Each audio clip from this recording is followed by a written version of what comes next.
Maintenant, votre vidéo.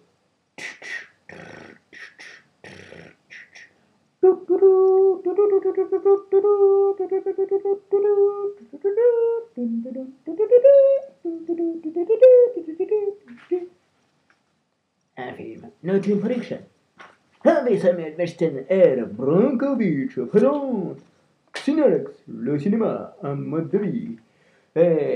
Salut tout le monde et me voici pour une nouvelle vidéo. Alors aujourd'hui je vais vous faire un instant chronique façon le daron, mais comme je me connais je vais partir dans tous les sens, sur Oblivion de Joseph Kosinski avec Tom Cruise, Morgan Freeman, Melissa Leo et Olga Kurylenko.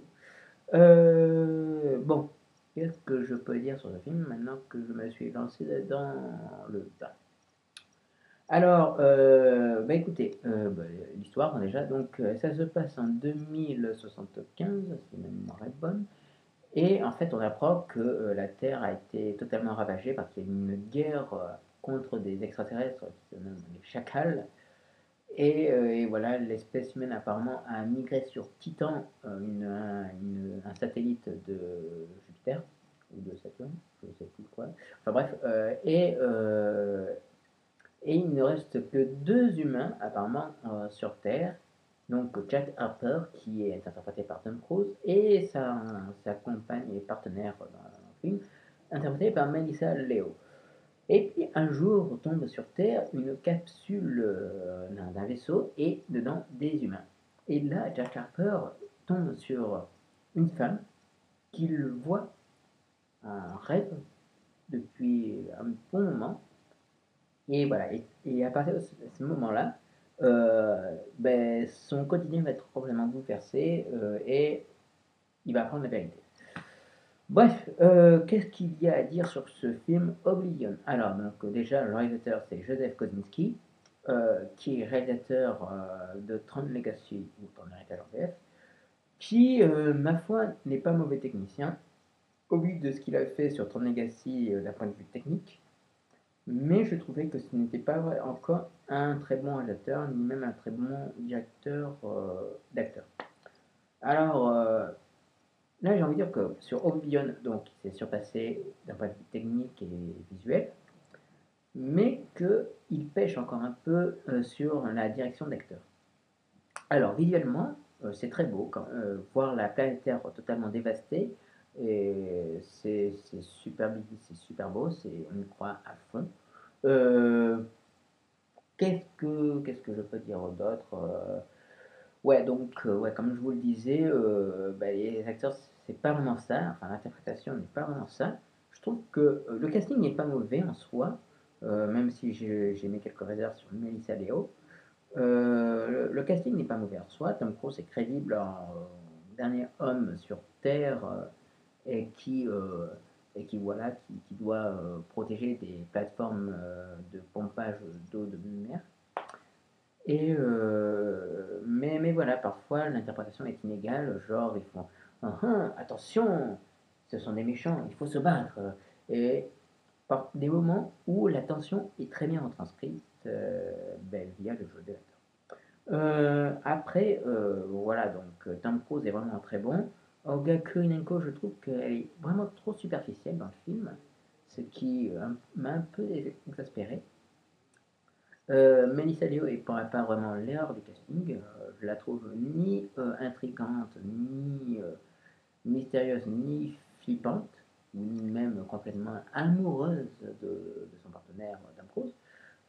Mais j'ai beaucoup kiffé Morgan Freeman dans le rôle du chef des voilà, bref, qui, lorsqu'on le voit pour la première fois, il est vraiment dans une position de badass, il a une badass attitude qui m'a énormément plu.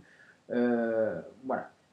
Ensuite, ouais, comme je vais revenir un peu sur le visuel, donc visuellement c'est très beau, je trouve que c'est très influencé par les mangas, et puis c'est vrai qu'au départ, quand je voyais Oblivion, les premières images, je me disais, à mon avis, ça doit être adapté d'un manga.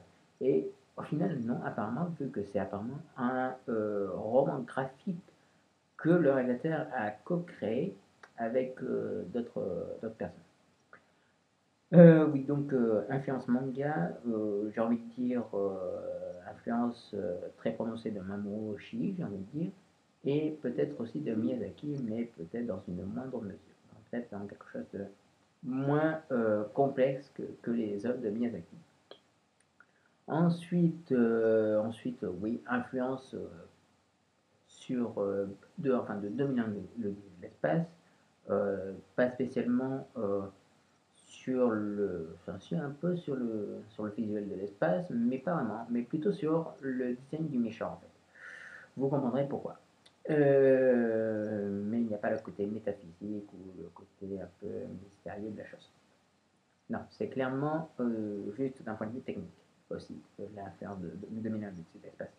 Ensuite, qu'est-ce que je peux dire d'autre? Le scénario est plutôt pas mal, bien cousu, mais il a quelques longueurs. Surtout dans la deuxième partie où ça se répète un peu et on tourne un peu en rond et c'est un peu chiant. Après, scène d'action, bah, ma foi, plutôt bien réalisée. Ça se laisse voir. Voilà, franchement, voilà, c'est tout ce que j'avais à dire sur Oblivion. J'avais vraiment pas grand chose à dire. Je vais juste donner un avis à chaud. Donc, en résumé, Oblivion, c'est un bon film, quelque peu long, avec une interprétation un petit peu inégale, mais visuellement c'est très beau. Euh, et surtout, merde, maintenant c'est le malin, je ne sais même plus quoi. Voilà, visuellement très beau et ça se laisse quand même regarder. Voilà, je n'ai rien d'autre à dire. Ah oui, la musique, ma foi, très sympathique, m'a fait un peu penser à Daft Punk, mais c'est pas Daft Punk qui a, réalisé- qui a composé la musique du film. Voilà, non, mais franchement, j'ai vraiment pas grand-chose à dire sur ce film. Voilà, je voulais vraiment faire un petit truc, une petite chronique courte et à peu près précise, même si je suis parfois parti un peu en couille. Voilà, donc je vous dis à une prochaine vidéo. D'ici là, ben, portez-vous bien et à bientôt. Salut!